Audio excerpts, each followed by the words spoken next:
Ape se vai tafe le fifi le mu peluti anei ile sou ile olanganei o te moli maupea elelei elelei le ali elelei elelei elelei le ali elelei elelei le ali atau mai satani ilona sawa o te leto ilalo iai o te pi i maupea ia Yesu le ali i o ia o te malo si ai elelei elelei le ali elelei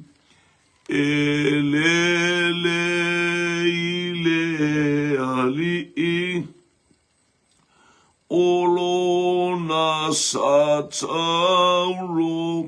malona maliu e mawai le ola tu mau le tōna tafe ilona itu e olai e fa ababau elelei elelei elelei le ali elelei elelei le ali e fia foa i le olanga nei malona malo si lelei ia fai mataulanga ia via ia le ali alo fale nei elelei elelei le ali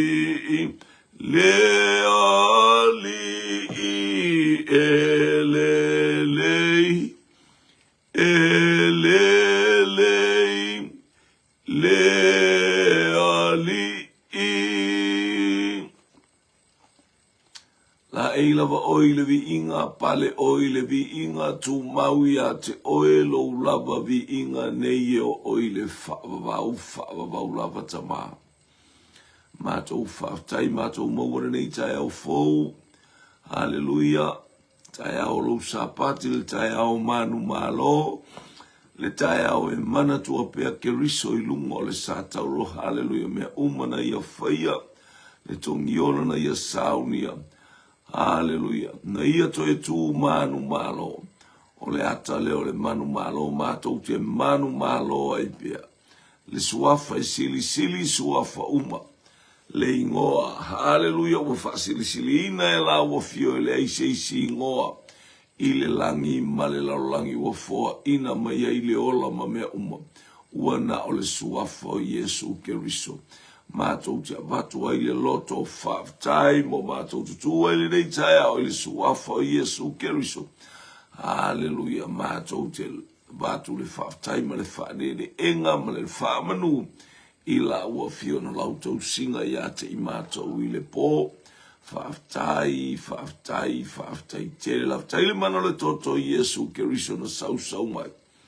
Hallelujah, o mātou o iai. I tutonu o mātou moenga, mātou whaafitai ta mā. Hallelujah, le au mai le langi, ma le ngā luenga whitasa iai le ia mo i mātou. So o se leo ngopo, whaafitai lo wanga le lei. Mātou iai le nei tai au ta pena le ia le whaamalosi alau whanau. Mātou wala au le areto ma le waina. Hallelujah, o polo kalame umaia le ia ua e saunia ina i o mātou. Ai whaale ngai lau upu. Mātou malolosi ai. Mātou whinu leli i e whamanu yanga le nganga pa i. O le areto ma le waina i le neitai au. Mātou te malolosi ai au. Mātou walo atu leli i e hallelujah. I le whaatasinga malau whanau. Anga lei mai leli i e. I le amatanga o lene i aso. Le aso pa ia o lau o fio. Ia I atu mea uma I lovi. Inga ngale atu upenga ta whailangi, mna I o mātou a inga. Hallelujah, mwhai na mātou mafuta whamanuia mo I lātou. Ai fo I se tau wane I le nei polo kalam.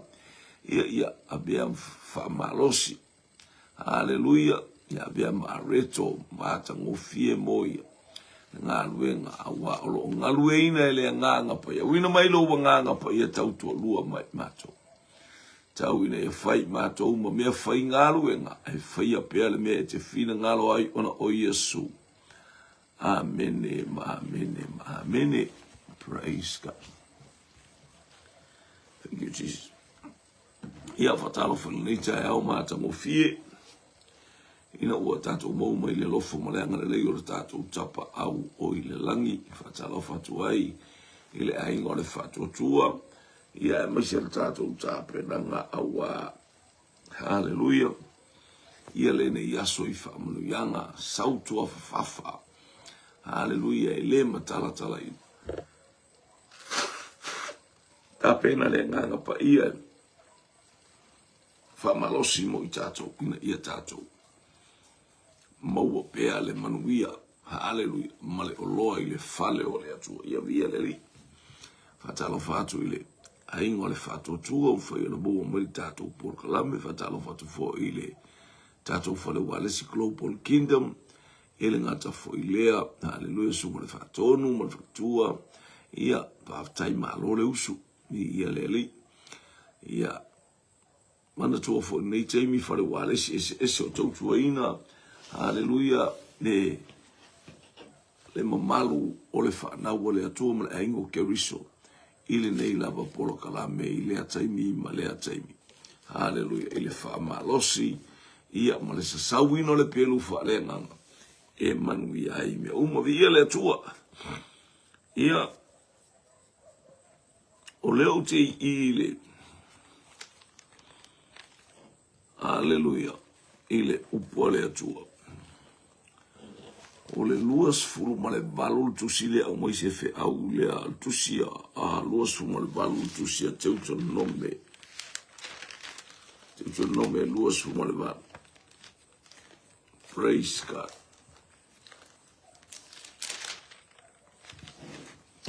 A fai foi e te matua whaalongo I le si ufufonga o le atua lo atua e ana e fai ana poloa inga Umalawa o te whaia tuai I a te oi lea sonei. Ona wha sili ina leo oe ele li ilo watua inu umalawa o le lalolangi. Praise God. O le whai bua muane la tua tala noa ai.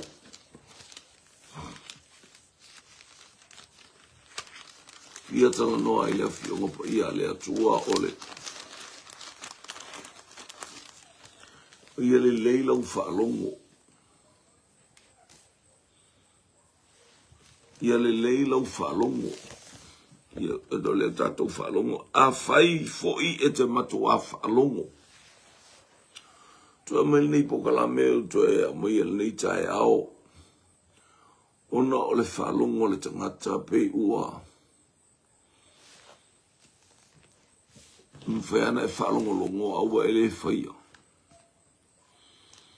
Whaiana e whalongo longo fo i mai pete la unga fo i mai whalongo fo i le upua le atua. Awana na e whalongo longo a maisol maangai ake le la unga.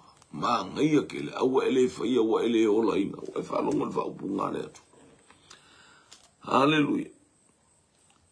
So wa ia to faita watu ala le fai upule ai. Ole fai upule ole positive le ngo fai kau ko ale negative le ole fai up. Ai a fai e tele fa longo li si ufonga ole li ilo watu.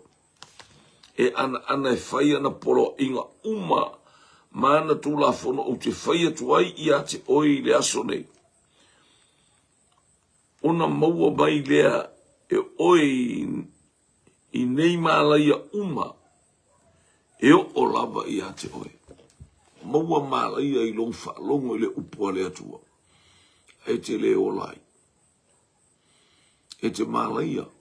O le whai me whai mua mua o le whai upule i le matau pero su wala whai mua mua. A whai foi e te matua wha longo i le si ufufonga o le li ilo watua. E ana e whai ana polo inga umalava o te whai atua i ate oi le aso nei. Ona whaasiri ina leo oi le atua, whaasiri tato. Le lei whalongo, tato wola ina. E le na tato whalongo, le tala nato ina Iakopo. Whalongo ma ana ile upua le atua. Io tato whalongo ma ana ile upua le atua. O lono winga o le mana onga ia tato whangai o ia le upua le atua. O tato whatino ina o lea vaenga, ma lea vaenga o le upua le atua. O tato whalongolongo i lea taimi ma lea taimi. Ai awhaina an tato whalongolongo alu le upu. Na e whalongolongo ai e fo ilo whale lea i masom ma fau iai i le wingo le savalina au mai. Hallelujah. Tato te whalongo. E le angar tato whalongo. A le angar tato whalongo. Fumaina whau presu lima. Ai a whai e te le whalongo i si ufufonga o le li ilo watu. O le whalongo male le whalongo. Le e moa i se whi au ni taia o a. Praise God. O le tala a Samuelu i a Saulo. Saue alue e fasi Amaleka. O le whaalua lea o na whaatonu o le tangata. O le vaenga mua na whaiei Samuelu i a Saulo. Alue whaatali mai kiri kala. O te alatu whai taulanga ma whaau oi o le tupu o le nu. Ma tā pena le. Ia, ona alu le. Whaatali mai o te tau nuu atu i le aso fitu. Whaalongo whare tala la mai. O te tau nuu atu i le aso fitu. E fitu aso o te tau nuu atu i whato a osi i tau langa.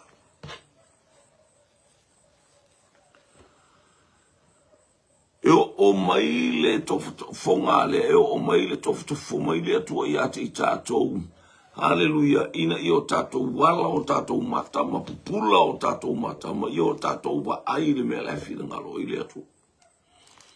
Wala talata mai Filistia ele i o le te mea whala wapa. O mai Filistia i lungo. Hallelujah. O ato maunga le whasanga mai. Le va i le vanunga i kirikala. E whaasanga tau mai e Filistia.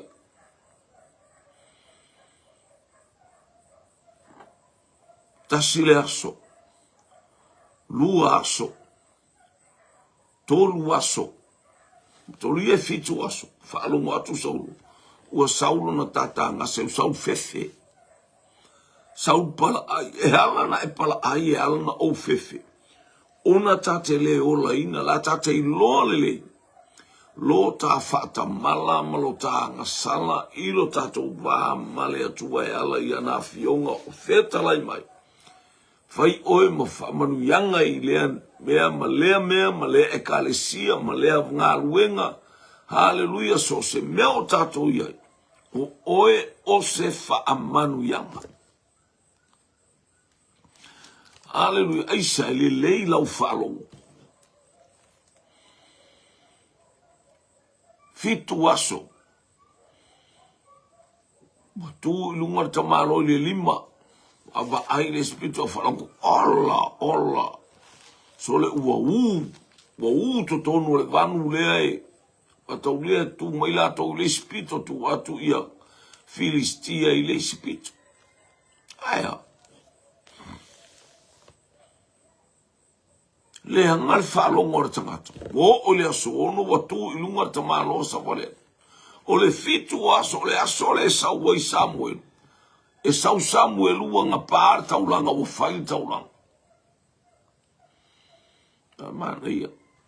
Haila mana ia te le sa o le whaifi au. Fatalise lau falongo talana Yakopo. Whangese na tautala. Whangese na ita. Mai le mana ia te le fatalise o le falongo. Bia leli. E te le ita. Whangese lau tautala, whangese ona e ita. O le winga na o le vape o lau falongo. We need the Holy Spirit to abide with us, to work together with the Holy Spirit. O le nganga pa ia tātou te au maia, tātou te tutua i mo tātou whamalosi ai. Hallelujah. I le fatalise o lau falongo. Ia pa ila le falongo o tangata. E leo alua galpa ual mele le tau el tangata a. Praise God. O leo Filistia la e pa o mai. Aena tele oba ai ile upu o le tangata o le atua whaatali le aso fitu. Se ia utau nuatu whai taulanga. La lewa tu ilunga, la lewa mai, la lewa fasi le man. La lewa lua e wa fasi le man. Lea wa whaau ngā le te. Ile le anga o le whalongo. Lewa na whaatinonga se whaatinonga e le tusai. Marana whaalongo. Alleluia. Ele ma faina e whaalongo i le atua pea e le whaalongo i tangata lea e. E taita ia tūle. E taita ia oe. Ele ma faina e la ngona le atua pe awhai te le whaalongo i lou taitai. Hallelujah, po le whaifi au foi. Lea e whangalo wanganga. Ina ia le manuia o le atua. Ua tālea. O le ua o le aso fitu. O la ea nga e mai le tamaloa. Le ale taimea tama ai mai le tamaloa i o. A so le ua bumu le afi. Le ua fasi le manu. Saulo. E nga meu fai. E o whapea wa e tuai mai whapea. Kuai mai au sau mea ngai fai. E leo sana ngā ruenga, leo le whai taulanga atu i le atua. Leo whai atu. Nā fo i e sau a tangata o le atua i rona taimi sa o na ato whai. Aso fitu. Por le ala le taimi o le aso fitu. Aso fitu. Le ala taimi o le aso e tau nuu ai. Aso fitu.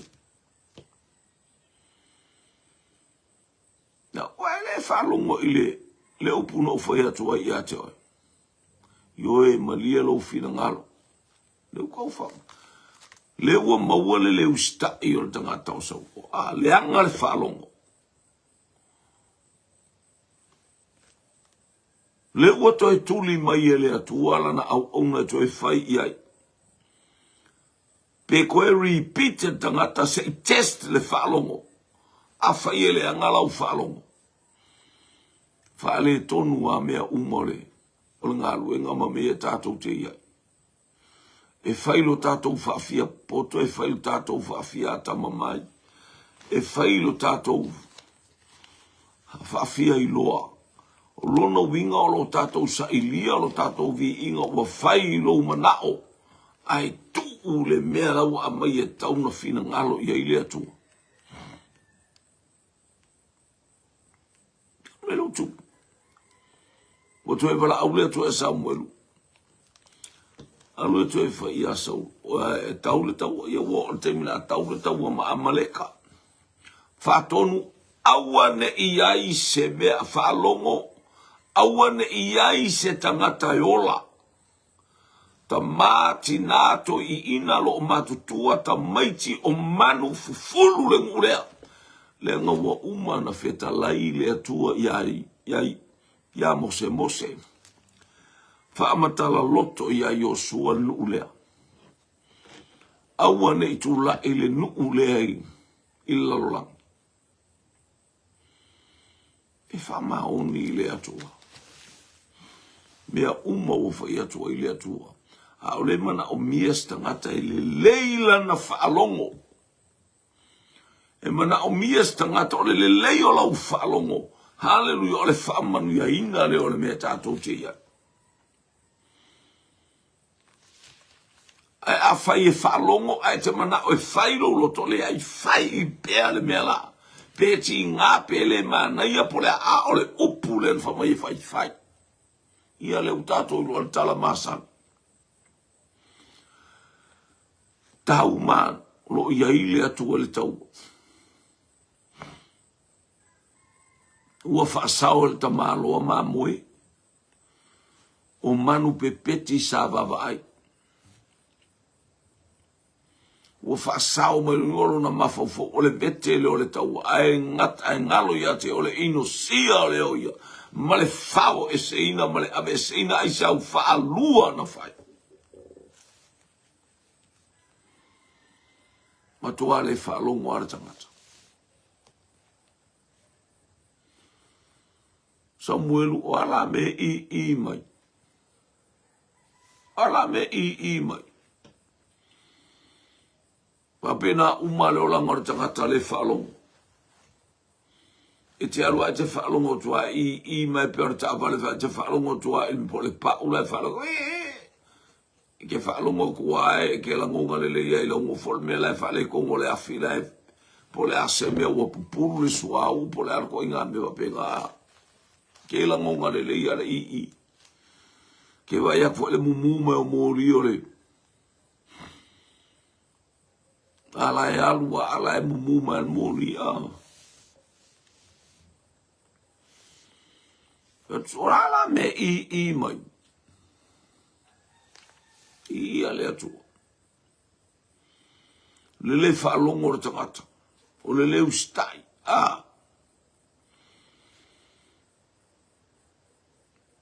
Ia lea. Whaftai mo le whamalosi. Whaalongo mo leu stai o le whamanu ianga le mea. Ia lea. Ai vai ato saumar tamalo whai ava. Ai le tamalo whai ava. O le tupu leo a kako. Wa sau ia o au mai. O le alau mea mai e le kamalo. Se mea le ka whea koe whai ki saumangi mea whapea. Pau wale mea. E te foi mea le o sau wai mea la I mai. O le aka uma le o langa o le tangata. E I mai mea uma. E ka uma ia. E ti ofa mai o lato ngā luenga fo I e. Ea e mua atu ia te ilata. O muri atu, a pe mua ia ngā.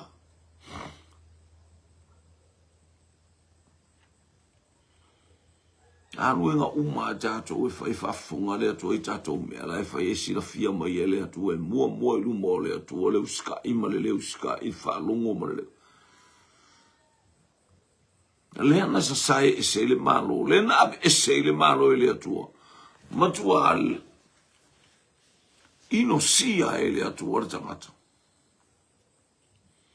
Ino sia e le atua tangata aisea le whalongo. Li liule tamalo la alu, tango tu tamalo to soma le ofo Samuel. Sa e le ofo Samuel o sa e ia le malo ia te oe. O le ustai e sili lo le nga o le mamoe poa. Ma le whaalongo e sili le taulanga. Whaalongo e sili le taulanga. Po le alo usawe wa ai le mea maanga i e whaale leia i se mea. Wa e manga o e whailu melea. Ai whaalongo po le taimi le whai e po le whaalongo le tangata lea e whaatonua atua. Po le mea le to le mānaia o lo whaalongo. E foi me whaale tonu o ita e foi me te whaalongo tātou e te whaale tonu o tātou te whaale tonu o. Ai ese le mānaia o le apoa i mai o sisi. Ai a whai tango. Hallelujah. Tineia le nā mea. Ia mānaia tātou le whaalongo atu le tangata whaalele olona o langa e le ustai olona o langa e whaavale vale o le. A le sau fautua mai a te o le tangata whaalongo a. Ele mānaia le aitu o inga. A whaito te matua whaalongo le si ufonga iova le atua. E whaamanuia le atua i a te oi mea umalawa. Praise God. Vi ia le ali.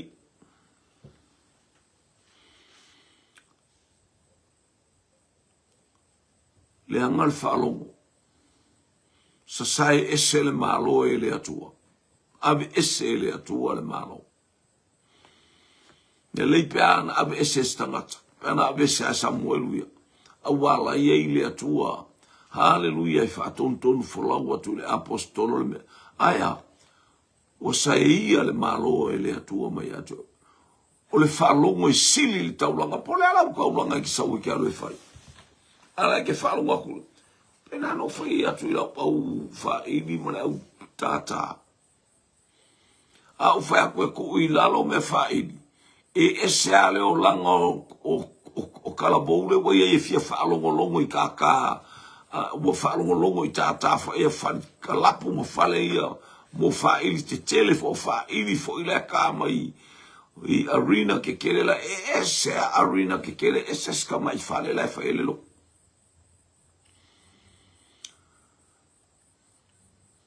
O te whai atu e tu, o te tu lia i kuli kua.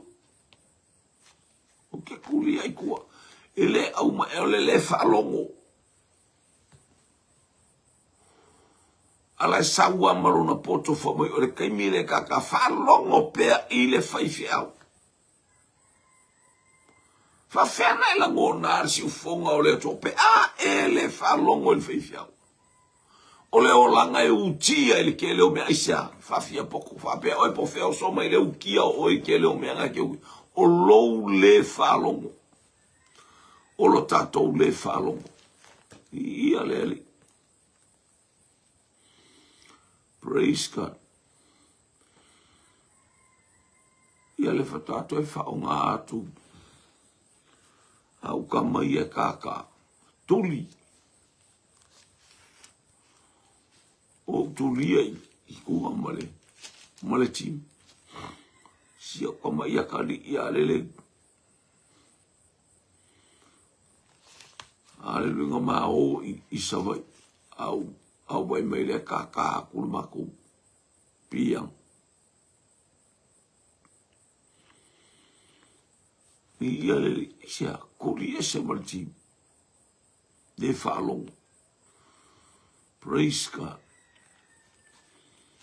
Mana ia le tala lea e tala noa mai e tuspa ia leo lau whalong. Matua le whalongo i o nei tangata. Ia pe whalau whatu a ele whapepina e oti whafua se i lo lea a. Mai leo langa o saulo na ave ese i le malo. Ave ese le tupu e whau uta avita. Na whaalongo la wata avita i lea nganga o lea tua po le ale teimi e whatu la i ranga le irka malo e kupu. Nunga ngale wa ai o le malo le kaua i misanga ma le fia poko ka vika pe ava ese le mana i o le whaalongo ma la ngona lea tua a. La e ua tupu ia. O la e tupu ia. Ia saulo. Hallelujah. Aya, ale uto e tupu atu mata avita. a ola iti whape nā, haleluia na whaamahinga o iluma o le atua ilo le whalongo. Ilo tātou le whalongo. E au mai e le atua sita mai mea la ititia. E whaamaina e whaatupu ai. Lo wita, whaatupu ai. Haleluia. Lo mataua, lo a mio leanga, o a mea ua tau whai. E sa na mea leanga e tutupu mai, ia te oe. Ia le se whalongo.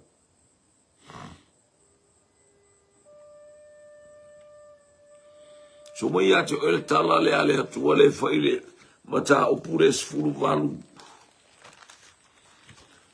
Se furu walu le e whautua mai e ile atua ilona nu. Haleluia. Le fe au mai e le atua. Mata o pasu mal walu al teu tia nome au no whai pas furu lima. E fatu wina e le ali I lo watua mai ate oe le kalango ya Israel ma Mose. E fatu wina e le ali I lo watua mai ate oe o solo auso. Se profeta mo oe pei o a unei. Tau te whaalongo I ate ia. Whaalongo e tau te whaalongo I ate ia. Le ua fola I taimi o le whiangainga tuai. Ole akta le ua watu ia le atua. E fatu wina e le ali ilo watua mai ate oe solo auso. Solo auso. E fatu mai e le atua. E le ilola pofele I tu ainga e fatu mai e le atua. Haleluia e lo whapea mai e fatu mai se sale vi. E fatu mai se iuntaia. Se Yuta e fatu mai se Reupena, e fatu mai Isakara, e fatu mai Manase, le ai, whalongo. Ufa pe atu le to ia Mose. E fatu wina e le ali ilo watua mai ate oe, solo auso. Se profeta mo oe, la waka mo o le profeta tangata e au mai e le atua. E pei o a unei. Mo o e pei o a unei. Tou te whalongo I a te ia. Praise God. O le upule le whaia Mose le no.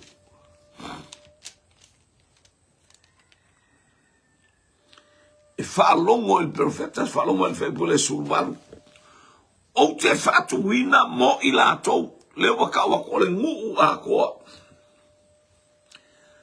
So lato uso, o le uso la kolka ngakare la whakumai. Se profeta e pei o oe, pei o Mose. Logo winga a oki Mose e iei le profeta e tu mai.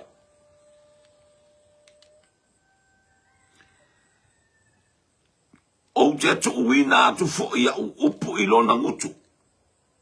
E avaku ele atuana upu o le tala noa lea ia Yesu Keriso. O le tala noa tangata lea ia Yesu Keriso.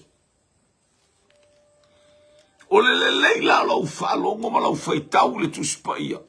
A reto male waina. Hallelujah, whaitau le tuspaia o lau ai le whale anganga pe te tau mafa. Whale anganga. Hallelujah, ai mainu o lau winu I le atau le anganga paia.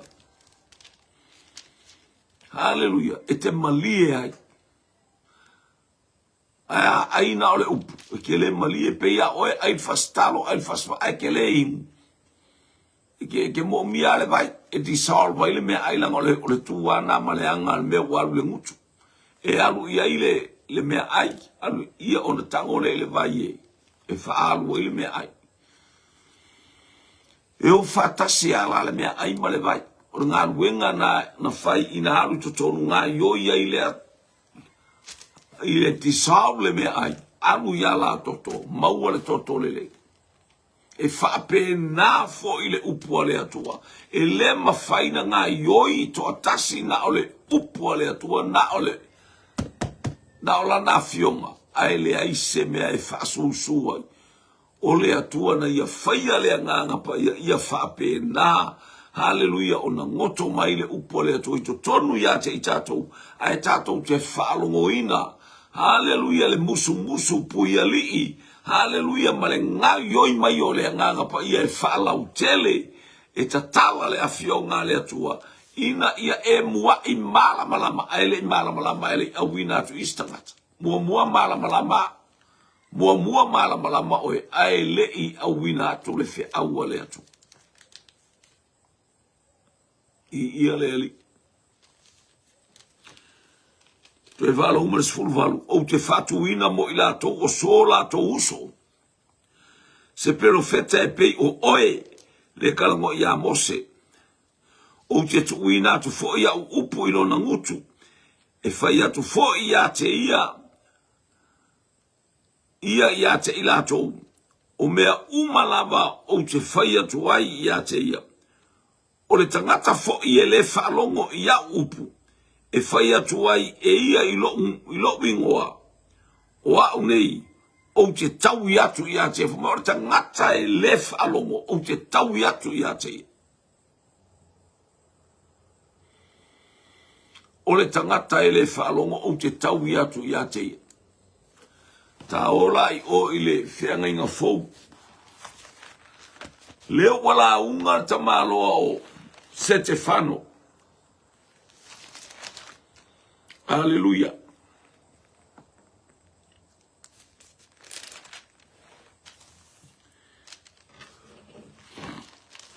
Praise God. Leo wa whaamanatu ia i Stefano ma wa tuli atu e Stefano le fuai upu lea. Ina ia la ngona mai ele nuu. Hallelujah. I o lato malamalama o lai fai mai tuspa ia i whaatu mai ele atua so lato uso. Se uso le au o staulanga. Se uso le au faitaulanga. Se uso le au satukayo. Se uso le au farsayo. Le au tusi upu. Hallelujah. O ilato uma e ngarulu e le fale o Santorini. O lo lato uso lea. Deu falo po ia Stefano. O Mose lea. Praise God. O Mose lea. Safa yatu ile whanaunga Israelu. Mata upo e fitu fai upo e tō surfitu o tu sia ngā ruenga. O Mose lea sa whai atu ile whanaunga Israelu. E whaatu wina e lea li ilo o tō watua le profeta. Mo o tō. O il profeta o Yesu lea. Lea wa o mai lo lato taimi wa uma taimi o profeta lana iai. Lea wa o mai le taimi le Elias sosia susua malosi e anoa e angangata le upua le atua. E orla le upua le atua. Leo o mai ale malosi le ngata ya Isaia, ele ngata ya Danielu, ele ngata ya Jeremia, ele ngata aya. Leo wa o mai o lato taimi. Hallelujah, ele ai se perfecta, ale o fatu mai ele atua e tusa o lana fionga, e fatu mai ele atua so o to uso. Aya, la meu kupu, ele fai kau kuspaia. Ele fa longo le upole atua. Kau ke le o e kau amai ni me fai engis fai fiau. Ale le upole atua. Ale fai mai ele upole atua. Kau ke le o sa ibisu. La ele upole atua. Ao ina e la unga ile oa o le anganga pa ia, ma wha manu yanga le anganga pa e fia whalongo e kangaka. E sole. Sole e sari. Ora tala nai no o whalongo tanga tau tala Yesu. Sole. O fia sa ua ile kangaka manga maka upu sole. Ele ai se whapea, le bukua kau kala le kangaka le pule, ma le kau kala le kangaka o ia ile pule. Ata ule pule mai le atua ele ai ase si pule ia iutaia pa wal be ata utala pei ole wa ia le pule mai le atua pe faia onga tus pa ia ele ka was pule e tautala i se pule aya na ole pule a mai le atua e tautala fa flongo ia ni ko tembo wa mato falongo ele ai se tangata e na te faia ni mea fapea Ilona maros. Na o lea e mai le atua. Amen. Isel mana i o le o lau whalongo. Pilen tatou whalongo fa mai whaifi au le i nei. fatalisi le falongo. Ele se tau tu pe in tau atu ele fe awa Jacob. Praise God. Tolu sulfitu o moselea. Sa fai atu ele whanaunga Israel. Retala noa wafo ele o tau ni. Ia le tamaioti. Ia le au na le atu aioti. Au e vai o ile malosi ma le anoa I whamanu yanga le anganga pa ia. Ua matala le upu le atu. O lana toi upu le malona toi teimi lea. Ka ule upu. Fai loa ia. Ale. Oka le au le. Sa fai atu le whanaunga Israel. E whatu wina ele ilo outou atua le perfeta mo outou. O so outou uso. Pei o au nei. Le tala no upua ia mo se le whatau ia te. Tau te whaalongo ia te ia. Pai le ka ua ia Israel. O le kangaka kongua ingisi whaupunga. O le tangata tonua le ia le whaupunga le atua. O te whatu wina pina whaia mo se.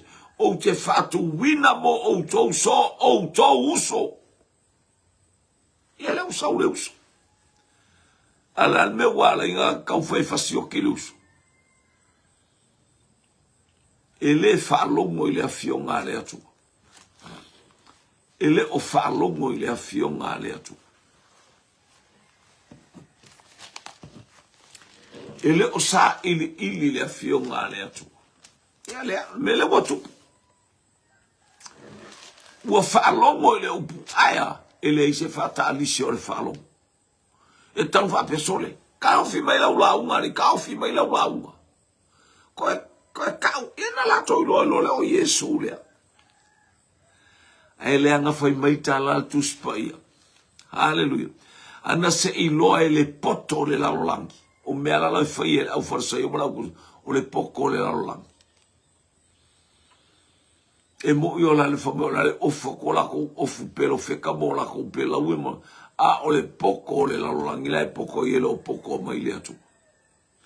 Whamai ana se I o lato I loa se manu lato te le fasi o tia le atali o le tangata. Le atali o le atua. Kolonito mo mua, kolonito mta upu e lua fai upu e fitu valu. Le poto lilo sana tia e le atua. Ana I loa e le poto le nei lalolangi le poko lea. Lako ke I loa upu le tuspa ia mo lato I loa fionga le atua. Lako ke le fai siokia le atali o le atua. Le alo le atua. Ni ia le li. A o mea iwa ai o tatou mata. O mea e le iwa ai o tatou mata. Mea e le I whaalongo I o tatou talinga. O mea le ila ngona I o tatou loto. A e whai e le atua, e whai e le atua, e whai e le atua. Ia te ila tau oe ana whaalongo le upo le atua. Hello. Me uwa Iakopo ver upo Iakopo fatalise la ufalongo. Kele kaka ele fatalise el falongo. Anga oso mai kala pa mai apolo. Eu moroso por kala aya. Ele aí se fatalise o falongo. Mana ele tal nosto ino Iakopori. Mana ele tal no mai Iakopori fatalise o falongo. Aleluia. Praise God.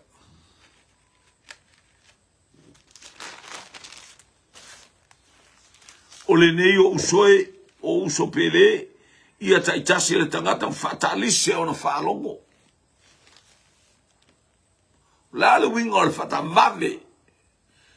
Whalongo il whalongo le nganga pa ia. Pray to the Holy Spirit to give you the whalongo e vave.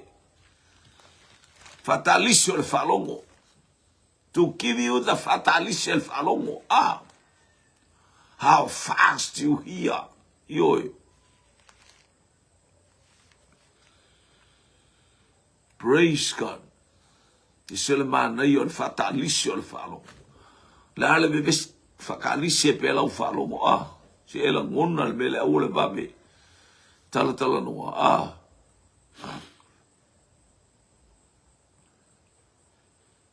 ngese na tautala.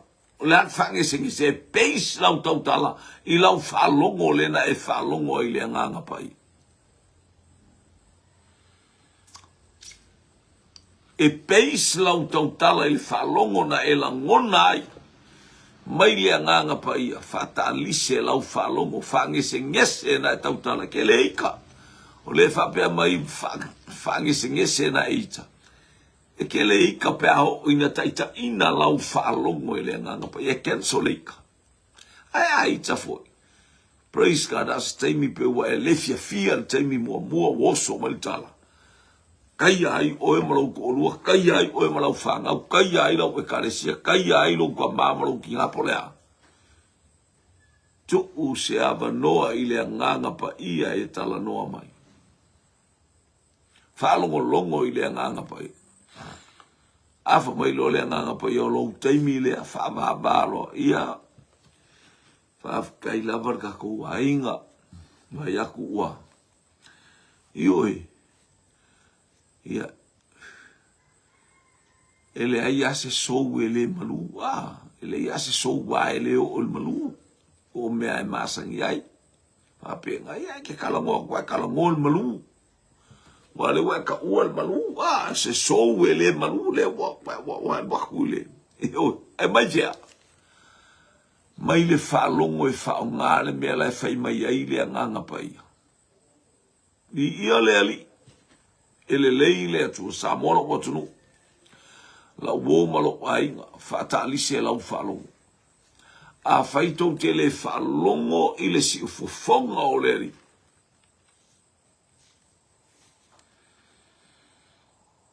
Eo o ia te oel malaia. Pai na lo faitau wa te le whalongo na pe au al mea lo tus faitau. Ai, lo na wingo no le mala I fo lo lo ingo se mea. E te faitau so o ia lunga faitau. Aia, e te le tau fia I lau whalongo I ala ngona e lo loto. Hallelujah. O mea te le ila ngona I o talinga, whalongo ia I o talinga. O mea le ila ngona I lo loto. Hallelujah. O mea le iwa ai ai o mata. Ai fai e le atua I e alo peila vanga ewa ai ai pia o inga e kilo I e le whaalongo le whaale atua. Peianga ewa ai ai. Peianga e whaalongo I ai. Peianga aisa. Fai e le atua I ate I tātou o e alo lofa I le atua. Ma I tātou o e tausi le upua le atua. Ma tātou whaalongo pēa I lona feta lai mai I ate I tātou vi ia le ali. Ele lei le atua I taimi umalau. Le tātou anga I atua I le upua le atua le nei tai au. Mo tātou whaalongo longo I le lei lau whaalongo. Ele sili saulo. Ele sili le taulanga I le whalongo. Ngai whalongo mai, au e alu whailo loko. So sta ngata I le whalongo e alu palo na loto au mea pa ia e tala noto. E siri wano, ia ka ngaka e kakau ke ilo, kaka e kakau ke le whalongo e le o mai whai mei whaukuanga lele. Na e tātou te ilo leo langa la e sa sipa. E whawheran sau whai mei a ke o ingi mea sipa. Ua e o le te ola. Fia ma e ola whanongo longo I le nganga pa ia. Ia le atu. Praise God. E te tala noa atu e la ngona le leia I la tolu me le tala noa. Ia le atu. Ia le anga le leia ma le pa ia le atu. E I whamanu ia ngā le atu. I mea umalawa e pei ona. Tātou I ele nei tai au. Fata alise le whaalongo.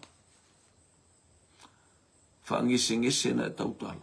Whangese fo ina ita. Se le mana I o nā upu. O le fata alise o lau whaalongo o lau ngona mai le nganga pa ia o whaamanu ianga ma le anonoa ia te ai ma e inu ai. E iai au whasoa, iai au polo kalame, ia e.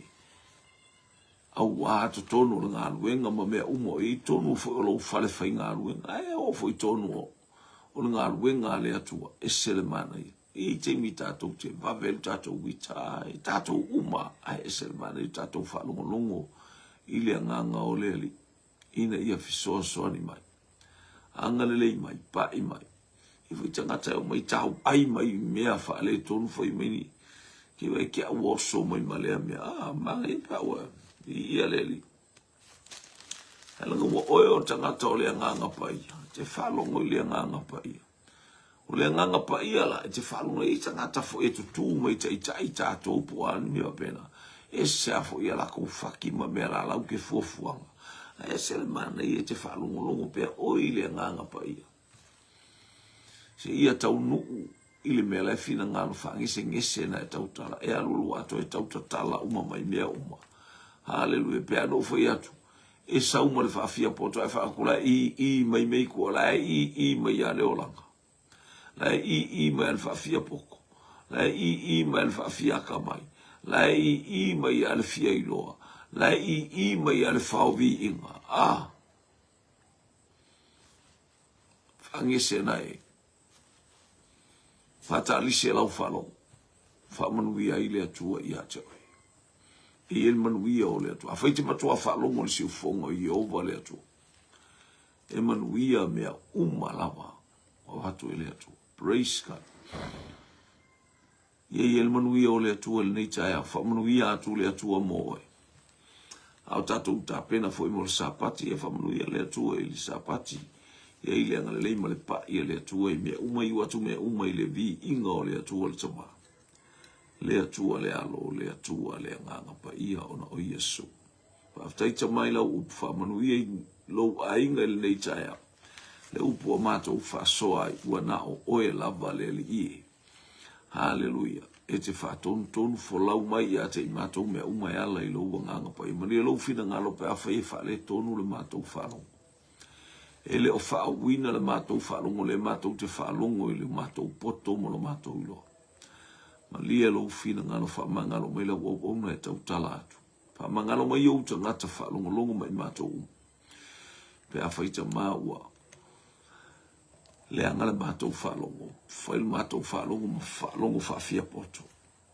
Ai wala au i lau fio angale le mai mai fe soa soa ni mai. Au mātou tāpena tu fo il nei aso. Au wale le ie le lau wino le areto ma le wina. I lunga o lau e kalesia. Wha manuia mai lau a fio. I el manuia o lau a fio le lita e aura o Yesu. Amen, amen, amen.